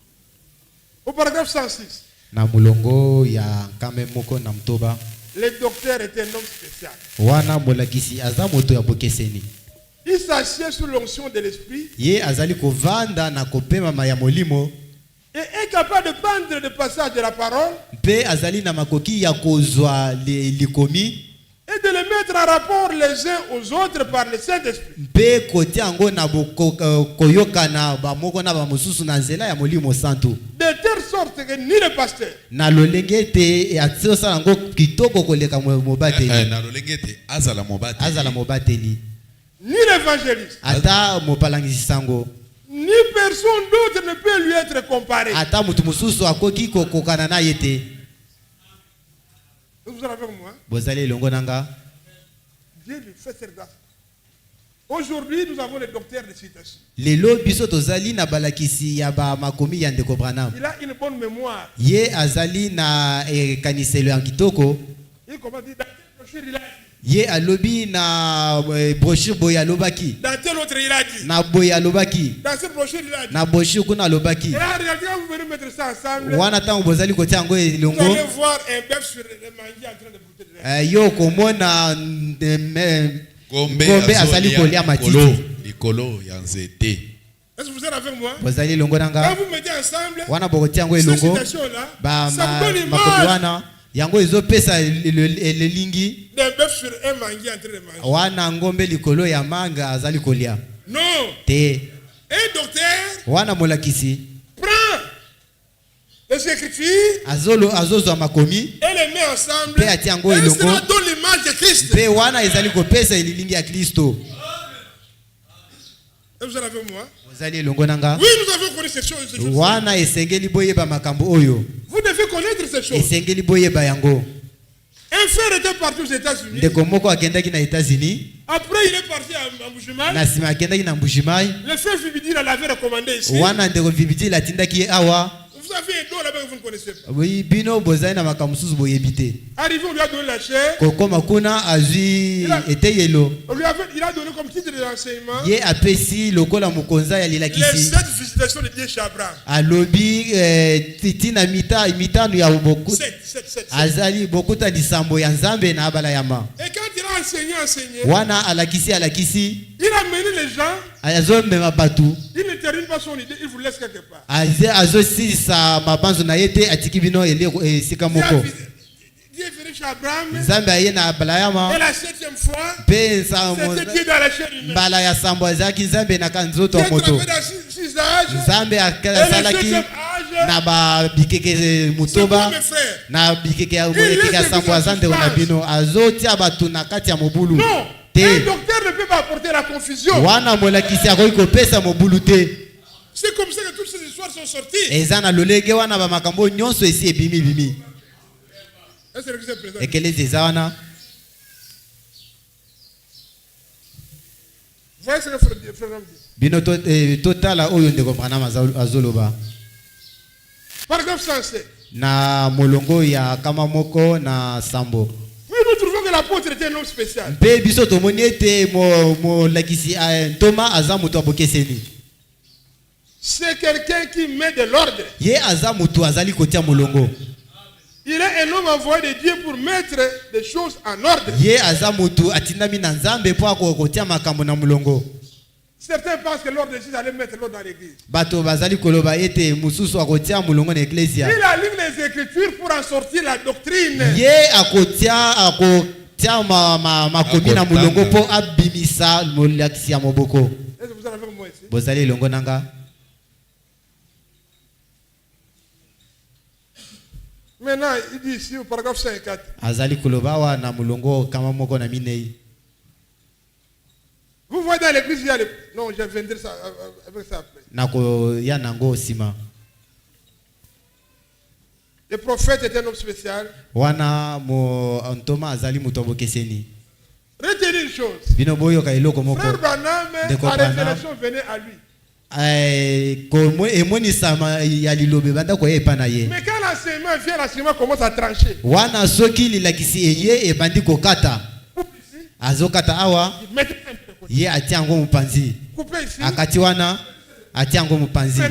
Azu awa atiango na mulongo. Ekelezi zana wana. Quand vous lisez la définition du prophète qu'il donne ici. Wana bino bozali kotanga elimbo li Thomas za mosakoli azali kopesa wa. Ye azali koloba lokola Thomas mosakoli ya munene. Bozali elongo nanga awa. Ekelezi ezali awa. Mais retenez qu'un prophète wana enseigne la parole prophétique. Oyo azali lotomo ya mosakoli ezali kotalisa liloba lisakoli. Kasi mosakoli ya munene azali oyo wapi liloba nzambe ezali koya. Bozali longo nanga awa. Il continue. Ye azali kokoba. Écoutez. Boyoka.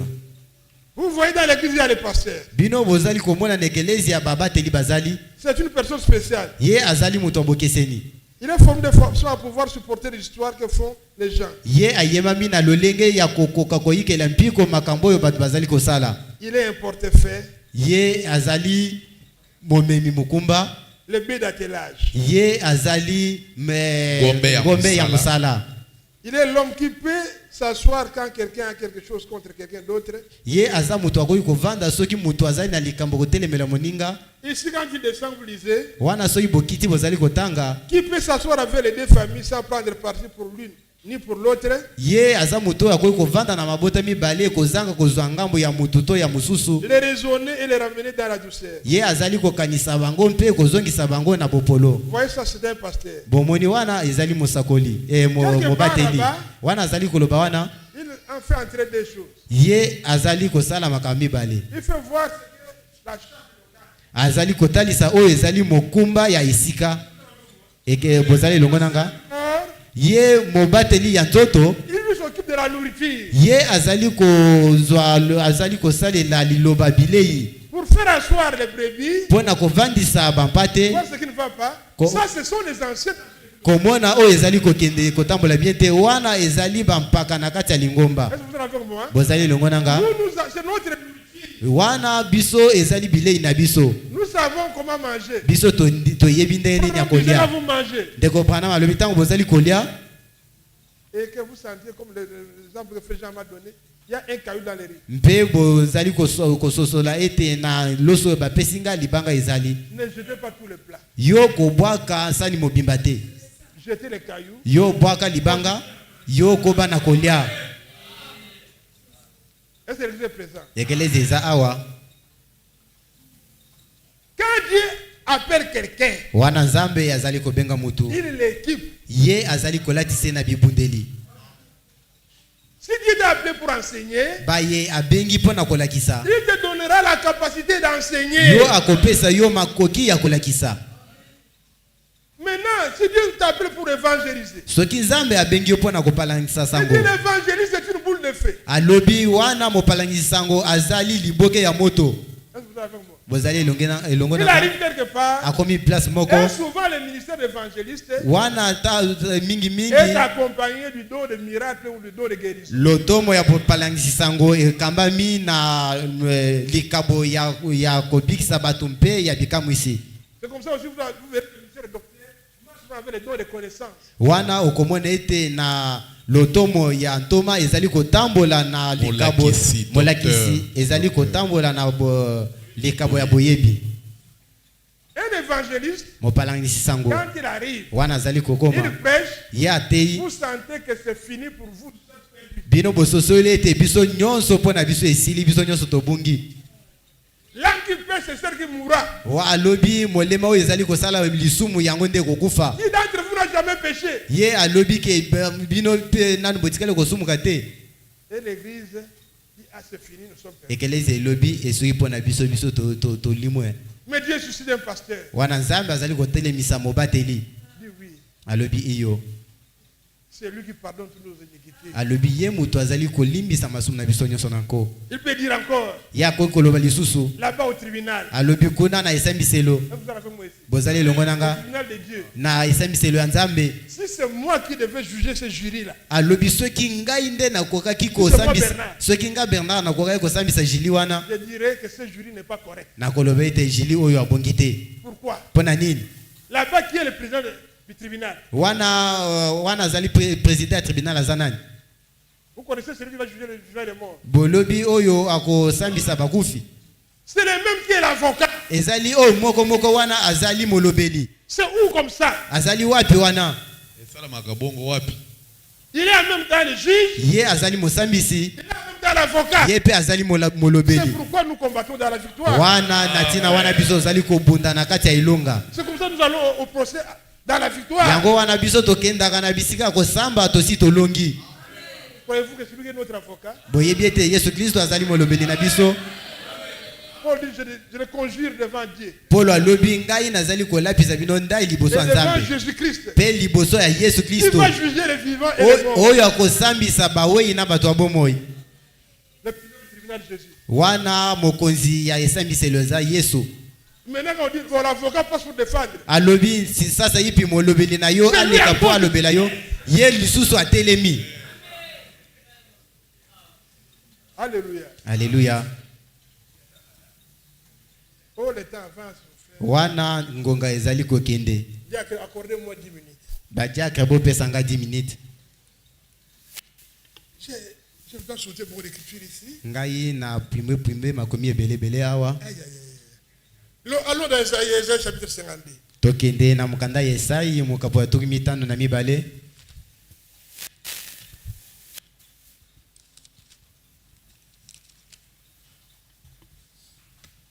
Commençons au premier verset. Tobanda na mulongo ya yambo. Réveille-toi, réveille-toi. Lamuka yo. Réveille ta parure Sion. Yo lata lilingi na yo Siona. Réveille tes habits de faire Jérusalem, ville sainte. Yo lata bilamba na yo yanteke Yerusalema. Car il n'entrera plus chez toi ni un circoncis ni un impie. Poete epa na yo ekokota te ata muto azangi kokata mangenga ata muto ya mbindo. Secoue ta poussière, lève-toi. Yo pupula putulu na yo telema. Mets-toi sur ton séant Jérusalem. Yo telema na isika na Yerusalema. Détends les liens de ton cou, captive fille de Sion. Yo kangola ba singa oyo ya kingo na yo yo mokangami ya Siona. Car ici par l'Éternel. Poete bongo elobi Yahweh. C'est gratuitement que vous avez été vendus. Ezali na ele kote bino botekamaki. Et ce n'est pas à prix d'argent que vous serez rachetés. Be ezali na mutuya ya mbongo te bino bokosi kolama. Car ici par le Seigneur l'Éternel. Zambi bongo nde elobi nkolo Yahweh. Jadis mon peuple descendit en Égypte pour y séjourner. Li mikolo eleka ba libota na ngai ekitaki na Egypte pona kovanda kuna. Puis l'Assyrien l'opprima sans cause. Wana kuna babandaki kobebisa konyokola bango kozanga tina. Et maintenant qu'ai-je à faire, dit l'Éternel. Pardon? Et maintenant qu'ai-je à faire, dit l'Éternel. Sasa yipi nga na kosala nini elobi Yahweh? Quand mon peuple a été gratuitement enlevé. Poete mo libota na ngai yango ememaki pamba. Ce tyran pousse des cris, dit l'Éternel. Wana ce tyran, c'est que le maltraite pousse des cris. Ba oyo babandaki konyokola bango batindika konganga elobi Yahweh. Et tout la durée du jour mon nom est outragé. Po tatango nyonso lukombo na ngai etukamai. C'est pourquoi natina wana mon peuple connaîtra mon nom. Libota na ngai ekoyeba kombo na ngai. C'est pourquoi il saura natina wana bakososola na mukolo wana. C'est moi qui parle. Poete ezanga nde munazali koloba. Voici kasi bombo na ngai. Yo. Alléluia. Alléluia.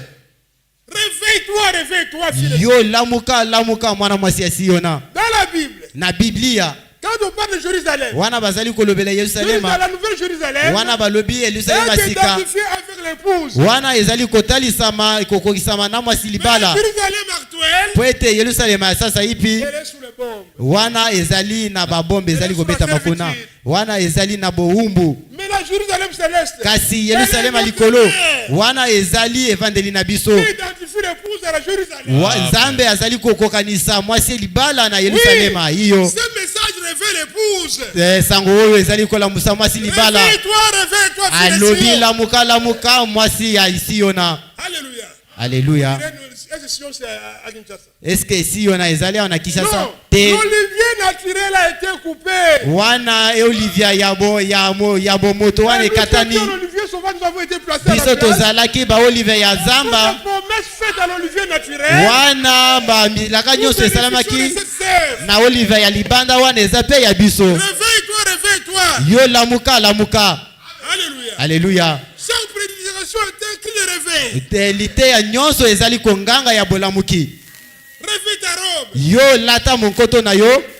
Car les œuvres juste de saint. Car les œuvres de saint. Wana poete misala ya bosantu. C'est ça notre parouille. Yana nde elateli ezipelo na biso. Sont produits par le Saint-Esprit. Wana misala ya bosantu wana etelebisami na nzela ya molimo santu. Comment Israël a été maltraité dans la chair. Zambe azali kotalisa ndenge nini Isalele na nzoto anyokwamaki. On était en Égypte. Alobi bango bazalaki na Egypte. On nous a maltraité. Wana banyokolaki bango. Alléluia. Alléluia. Et maintenant le temps arrive. Mpe tango ekoki. Et Dieu dit. Nzambe alobi. C'est pourquoi mon peuple connaîtra mon nom. Natina wana libota na ngai ekoyeba kombo na nga. Le nom de Dieu. Awa toyebi kombo ya Nzambe. On ne connaît pas encore le nom de Dieu. Awa bayebi isusu te kombo ya Nzambe. C'est vrai ça. Ya solo penda. Vous ne connaissez pas encore le nom de Dieu. Boyebi lisusu kombo ya Nzambe te. Et maintenant il continue. Wana kobi. Il saura en ce jour que c'est moi qui parle. Bango pe bakososola na mukolo wana kezangane munazali koloba. C'est Dieu qui nous a parlé. Wana sango oyo ezali Nzambe kolobela biso. Amen. Amen. Nous sommes en train de rentrer. Biso tozali na kati ya kozonga. Mais voici. Bo ngai yeyo. Maintenant il dit nous faut mettre en fait Romains chapitre 10. Ils sont beaux. Wana alobi na baloma ete ezali malamu. Ils annoncent dans cette qu'ils sont beaux sur les montagnes. Alobi ezali malamu na ngomba. Ici c'est au Saint-Lié. Awa ezali na bomoko. Les pieds de celui qui apporte de bonnes nouvelles. Makolo ya oyo azali komema sango malamu. Qui publie la paix. Oyo azali kotato la kimia. De celui qui apporte de bonnes nouvelles, qui publie le salut de celui qui dit à Sion, ton Dieu règne. Oyo azali komema sango malamu pe azali kosakola lobiko kolobaleka Sion na ete nzambe na yo azali kodondwa. Il y a d'abord un seul qui parle. Pe awo ezana numoko azali koloba. Maintenant la voix de sa tête sentinelle retentit. Wana mukonganga eyokami. Les sentinelles, leur voix retentit. Wana konganga ya sezeli yokanami.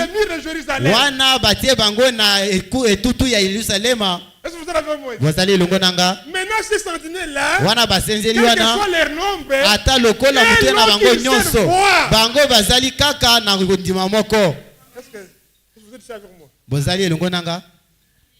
La voix de tes sentinelles, mongongo ya basenzeli wana. La voix de tes sentinelles retentit. Wana mungongo ya basenzeli na yo ezali koyokana. Elles élèvent la voix. Bango bazali kotombola mungongo. Elles poussent ensemble des cris d'allégresse. Bango elongo bazali kotindika konganga ya esengo. Car de leurs propres yeux, Nzambi na miso na bango moko. elles voient Bango bazali que komona. l'Éternel ramène Sion. Poete Yahweh azali kozongisa Siona. Oui, mes frères. Iyo bandeko na Nous sommes en ngai. train d'être ramenés à Biso tozali l'original. na kati ya kozongisama. Ce message Sango nous oyo a ramené à la foi de Père apostolique. yango ezongisi biso na kondima ya batata na biso bantoma. Frère Branham avait un ministère restauré. Ndeko Branham azalaki na molotomo ya Dans la bozongisi. bénédiction, les choses épousent. Na lite ya kopona ya mwasi ya libala Il dit ceci. alobi boye. L'époux est parfait. Alobi mobali ya libala abondi Mais be. l'époux n'est pas encore parfait. Kasi mwasi libala nanu akubondi Maintenant, l'heure be est te. arrivée. Sasa yipi Que ngonge nous sommes koti. ramenés à Sion. Wana bazali kozongisa biso na Sion Siona. pour nous, Siona c'est pona le biso message de notre temps. ezali sango ya tango na biso. Alléluia. Alléluia. Le message c'est la Bible. Sango ezali Biblia Avec les promesses pour notre. na bilaka oyo pona tango na Est-ce que vous ne biso. voyez pas de vos yeux que nous sommes en train d'être ramenés? Bino bozali komona te na miso na bino ete biso tozali kozongisama. Ça, c'est l'église là. Ekelezi eza wana. Oui, mes bien-aimés. Iyo balingami na ngai. Éclater ensemble en cri de joie. Mpe bango elongo bazoganga koganga ya esengo. Non, vous tous, Bino éclatez nyonso. ensemble en cri Bino de joie. nyonso boganga koganga ya esengo. Ruine de Jérusalem. Na kokweya ya Yerusalema. Car l'Éternel console mon père. Nzambe Yahweh azali kobondisa libota na ye. Il rachète Jérusalem. Ye azali kosikola Yerusalema. L'Éternel découvre le bras de sa sainteté. Nkolo Yahweh azali kozipa bango na maboko na ye ya Toutes les bosantu. nations et toutes les extrémités de la terre verront. Na miso ya bikolo nyonso mpe na bandelo nyonso ya mabele bakomona. Ils verront le salut de notre Dieu. Bango bakomona lobiko ya Nzambe na biso. Partez, partez. Bokende. Sortez de là. Bino bobima Ne wana. touchez rien d'impie. Bosimba eloko moko te Sortez eza ya du milieu mbindo. d'elle. Bino bobima kati na bango. Purifiez-vous. Bino bomi Vous qui portez les bongisa. vases de l'Éternel. Bino bazali ko mema ba mbeki ya Nzambe. Ne sortez pas avec précipitation. Bino bobima na lombango te. Ne partez pas en fuyant. Bino bokende te na kokima. Car l'Éternel ira devant vous. Po ete Yahweh akokende liboso na bino. Et le Dieu d'Israël fermera votre mal. Mpe Nzambe Yahweh ya Israele akokembisa bote kotambola na bino. Ekelezi eza elongo nanga awa. Écoutez là avec moi. Ekelezi eza wana. Écoutez cette écriture ici. Bino boyoka likomi oyo. Comment ce Paul prend ça pour nous autres? Ndenge nini Polo azali kotia yango mpo na biso Dans mosusu. Romains chapitre 10. Kuna na baloma mokabo ya zomi.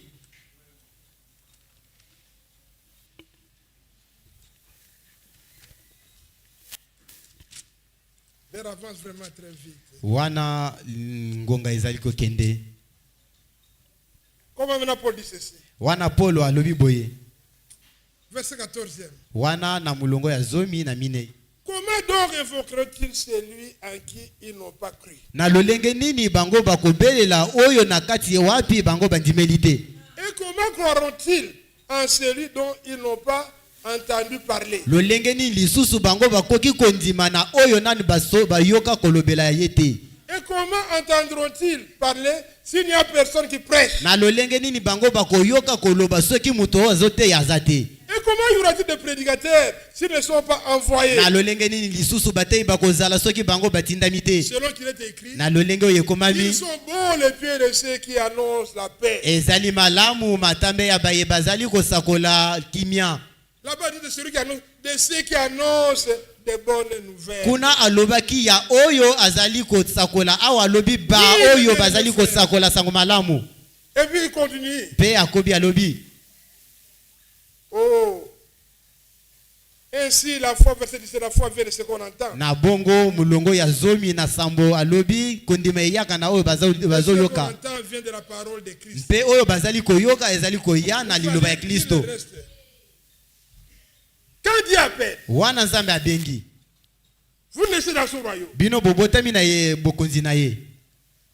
Il vous instruit. Ye azali kolakisa yo. Il fait que par la nouvelle naissance, ye azali kosala ete na nzela botama ya sika bino bokoka kobungisa posa ya mokili. C'est comme je vous avais dit. Ezali ndenge moko na elobisa isaki bino. Wete mwana ngombe azali kobotama. Il n'a pas besoin qu'on lui presse que tu dois téter. Ye azana posa ete ba talisa yetete il faut ozwali omela libele. Aussitôt qu'il naît, wana ye abotami mbala moko. dans son cœur l'amour. Nzambe akitisi na motema na ye bolingo. Ye abelemi na mama na ye abandi komela libele. Mwana nzambe oyo azana posa koyoka liloba nzambe te azana iloko moko ezali kotambola te. Il faut qu'on commence à se chamailler à la maison pour venir au culte. Soki ekomi ete tobanda kobenda na ndako mpona koya na losambo. Nous allons voir le pasteur aujourd'hui. La sœur n'aime pas qu'on aille. Biso toketala pasteur lelo ndeko mwasi azali kolinga liyangani te. Revoyez l'expérience. Yo bandela libiki na yo. Et on est instruit. Wana bazali tozali kolakisa moto na moto. Dieu vous instruit. Nzambe azali kolakisa yo. Et quand Dieu vous instruit, wana nzambe azali kolakisa yo. Molimo mosantu azali molakisa solo. Mokolo nyonso azali kopesa rapport epa ya tata. Est-ce que vous avez moi ici? Bozali longo nanga awa. Et quand Dieu wana nzambe se convainc ye andimisami par les rapports du Saint-Esprit, na oyo molimo santo yebisi ye cet enfant ici, mwana oyo vraiment ça va. ya solo ebongi ye akomi na kobonga be nzambe pe abatisi na molimo santo wana eza bolingo nzambe ye azipi yo lokola mtoma Petelo aloba alobi bokomi libanga ya bomoi ye aye kotia yo sikoyo na nzoto kasi mukolo moko wana nzoto ekobonga wana biso na mtokomite wana nde totangaki tozokende kolandela yango wana tango nzoto ekoyemama nyonso. Le corps sera un corps parole. Nzoto ekozala nzoto liloba. Esaïe avait annoncé. Esaïe asakolaki. Un enfant nous est né. Alobi mwana moko abotameli biso. Un fils nous est donné. Mwana apesameli biso. Et la domination. Alobi bokonzi. Repose où? Yango ezovanda wapi? Sur ses épaules. Na mapeka na ye. Pourquoi on n'a pas dit sur sa tête? Pona nini alobi na mutu na ye te? La tête descendra. Alors po ayebi ete mukolo moko mutu ekokita. La tête du corps. Ye azali mutu ya nzoto. Alléluia. Alléluia. Quand la tête verra que toute sa substance est dans le corps, tango mutu akomona ete biyokani na ye nyonso eza na nzoto. Acte 3:5 va s'accomplir. Wana misala bantoma misatu wana ekokokisama. Répentez-vous donc. Alomi bino boyambola nanu bino bobongo bozongela banzela na bino. Pour que le temps de rafraîchissement vous vienne de la part du Seigneur. Poete tango ya bopolo eyela bino na nzela ya Nzambe. Poete atindela bino oyo ebongisamelaki bino. Que le ciel doit retenir. Oyo lola ekokanga. Jusqu'à kino tango nini? Jusqu'au temps de rétablissement de toutes choses. Kino tango ya bozongisami ya biloko nyonso. Dieu a parlé anciennement. Wana Nzambe alobaki wana na nzela ya basakoli. Oh, quand ce temps arrive. Alobi tango wana ekokoma. La plénitude du corps sera. Wana tango kobonga be kokoka ya nzoto okoka. Wana ekelezi ekotikala awa te. L'épouse et l'époux parlent les mêmes. Wana mwasi libala na mobali ya libala bakoloba elobeli moko ezaka ya lobi. Il y a une parfaite union entre l'un et l'autre. Walobi ekozala na boyokani ya ebongi be kati ya moko na mususu. L'église au commandement. Wana ekelezi na ebandeli. Ye azalaki na motema moko. Azalaki na molimo moko. Mpe na suka ekelezi elingi ezala motema moko mpe mosuke moko. Wana Nzambe akomonisa bikamwisi. Parce que celui qui a commencé, vote oyo abandaki ekozala ye moko mutu akosukisa ye azangaka te. Il ne peut pas commencer une œuvre. Ye akoki kobanda musala te. Puis après dit Pe na sima koloba oh musala oyo. Je ne savais pas. Nga nayebaki te. Si je savais. Soki nayebaka. Je n'aurais pas commencé cette œuvre. Nga nalingaki nabanda musala Là, oyo ce n'est te. pas notre Dieu. Wana azanzambe na biso te. Wana azanzambe ya batémoin de Jéhovah. Le Jéhovah, le témoin de Jéhovah n'est pas notre Dieu. Wana nzambe ya batémoin de Jéhovah azanzambe na biso te. Leur Dieu ne connaît pas l'avenir. Nzambe na bango ayebaka oyo ezali koya te. Le nôtre, Oyo ya biso. il connaît toutes choses. Ye ayebi makambo nyonso. Moi, je retrouverai tous mes cheveux. Ngai na kozwa ba suki na nga nyonso. Même si je ne connais pas les nombres. Ata soki na yebi mutu ya Je te. vais les retrouver. Ngai na kozwa yango nyonso. Alléluia. Alléluia. Oh, quel beau message. Oh sango malamu ya nini ya ndenge Dieu nini. nous a envoyé. Nzambe atindeli biso. Retournons à Sion. Alobi tozonga na Siona. L'heure est très avancée. Tango epusani. Mais l'époux se réjouit déjà. Tango sasa wapi sasa yipi mwasi libala azali kosepela alingi atamona. Mais retenez une chose. Kasi bino bokanga eloko moko bandeko. Quand ils sont entrés en Canaan, Wana bakotaki na Kana. Wana bakaboli bango mabele.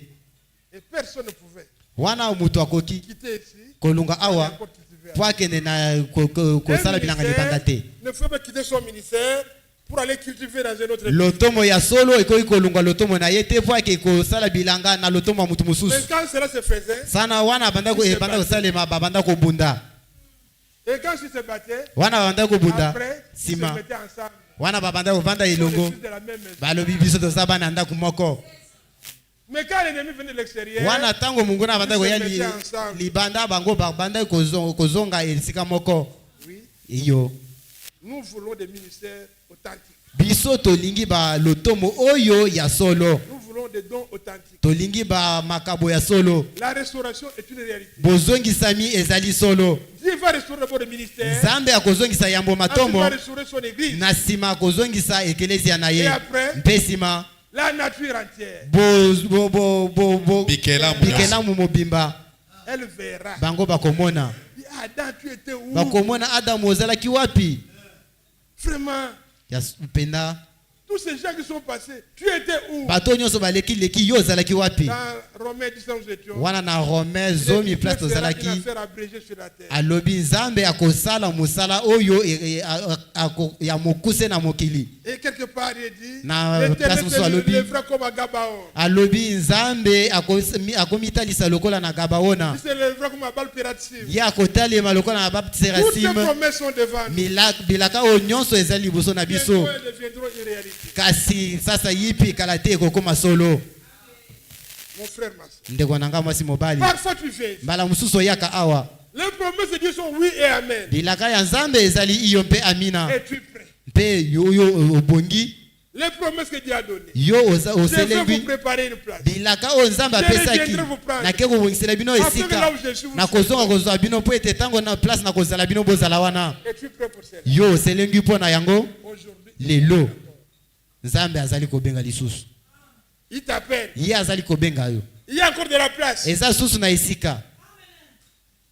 Sans incrédulité. Yo bengana ekenze. Crois la parole. Yo ndima liloba. Il peut sauver ton âme. Ye akoki kobikisa molema na Et yo. celui encore pour toi. Po lobiko eza lisusu mpo na Et que yo. chacun prenne sa place. Mutu na mutu azwa esika na Que ye. Dieu vous bénisse. Nzambe apambola bino. Nalingi kozala soldat ya nkolo Yesu. Makasi.